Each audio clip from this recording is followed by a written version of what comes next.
નમસ્કાર, હું મંગલુભાઈ ભગત, સુરેન્દ્રનગર જિલ્લા કોંગ્રેસ ઉપપ્રમુખ. અત્યારે આપણે અંડરબ્રિજના ખાના પાસે ઊભા છીએ અને આ અંડરબ્રિજ આપણો અટવાઈને પડ્યો છે. એટલે કાલ જનરલ બોર્ડ હોવાથી ગામના વેપારી એસોસિએશનને પણ હું એક બધા સભ્યોને કહું છું કે કાલે જનરલ બોર્ડની અંદર બધી રજૂઆતો કરવાની છે, એમાં પણ ઓવરબ્રિજની પણ રજૂઆત કરવાની છે. તો આપ ગામના વેપારીઓ, ફાટકથી અંદરના, ફાટકથી બહારના તમામ વેપારીઓ પણ કાલ 3 વાગે નગરપાલિકાએ આવી અને આપણે અંડરબ્રિજ જે આપણું ગામની જીવાદોરી સમાન કહેવાય એ અંડરબ્રિજનું કામ ટકાવારીના હિસાબે અટવાઈને પડ્યું છે.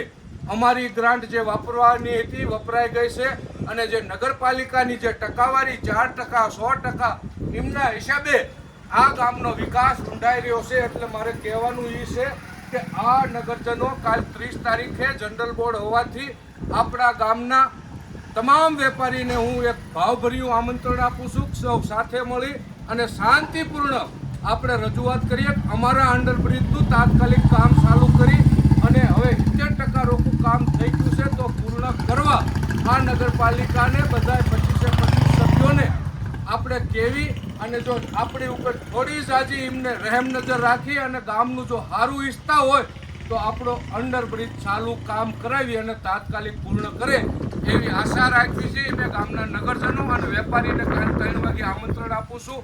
એટલે તમામ નગરજનો અને વેપારીઓ કાલ આપણે રજૂઆત કરવાની છે. પધારજો. જય હિન્દ, જય ભારત.